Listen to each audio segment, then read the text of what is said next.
Welcome to The Explainer. Today, we're unpacking a story that seriously reads like a high-stakes corporate espionage thriller. We're talking about the Silicon Valley coup. We're going to explore the absolute wildest 5 days in recent tech history, a moment where a tiny, seemingly powerless board tried to literally kill the future. And well, the future fought back. To really wrap your head around the stakes here, you kind of have to picture the scene. The undisputed tech king of the hottest AI company in the world, the person leading the charge on the most transformative technology of our time, was unexpectedly fired on a random Friday afternoon. There was no massive public scandal leading up to it, no carefully planned transition. Actually, scratch that. There was absolutely zero warning. Just boom, suddenly and unceremoniously out. Okay, let's dive into this, because the sheer suddenness of this ambush is just staggering. You had a group of panicking board members who felt things were moving way too fast. So, on a random Friday afternoon, they set up a sudden Google Meet call. Just a simple remote video meeting where they ambushed him and dropped this exact bombshell message. He's fired, he's out, and it's goodbye. Section 1. The weirdest corporate setup. Let's pause the Friday chaos for a quick structural flashback. Because you're probably wondering, how on earth could a small board even have the power to fire their own wildly successful CEO in the first place? Well, the answer actually lies in their origins. Back in 2015, OpenAI started strictly as a nonprofit group. There were zero stockholders, no massive billions of dollars at play. It was literally just a group of scientists aiming to build smart computers so the world wouldn't end. Leading this charge was Sam Altman, a guy with a quiet voice but an absolutely unhinged amount of ambition to protect humanity. But here's where the friction really starts.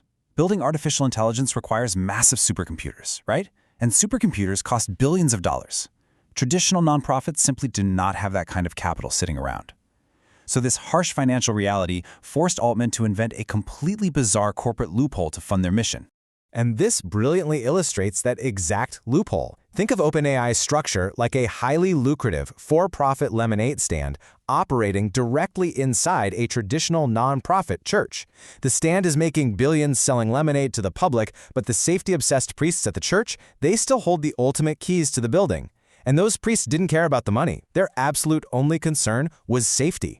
Section 2. The 5-day meltdown. Let's fast forward back to November 2023. Moving us right into the ticking clock tension of the weekend. So ChatGPT is flying high, the lemonade stand is booming, and Microsoft has just poured a massive $13 billion into the tank. When the board initiated their clean corporate coup, it didn't go quietly. It ignited an atomic bomb.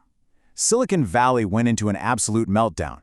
Investors were screaming, and Microsoft's CEO was frantically pulling strings on the phone, plotting a high-stakes rescue mission.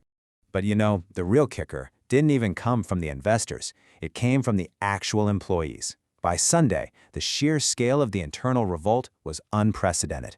An astonishing 95% of the 700 geniuses working at OpenAI signed a single letter.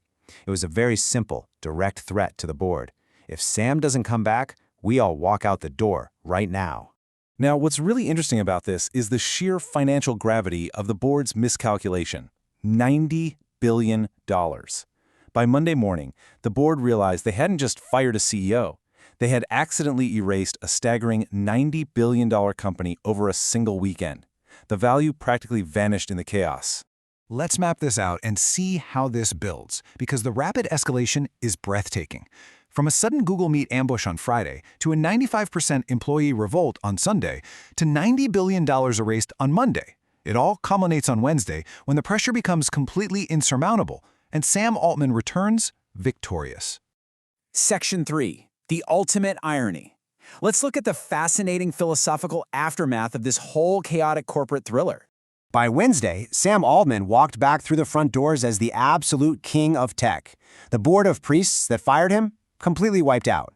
But there was a massive casualty in all of this. The original nonprofit dream of the church holding the keys was essentially dead and buried. Which leads us to a massive underlying question. They originally built this AI structure as a nonprofit to save humanity from corporate greed. But looking back at those 5 days, did corporate greed just save AI? It turns out the billions of dollars and the furious investors were the only things powerful enough to save the company from itself. Thanks so much for joining me on this explainer, and I'll see you next time.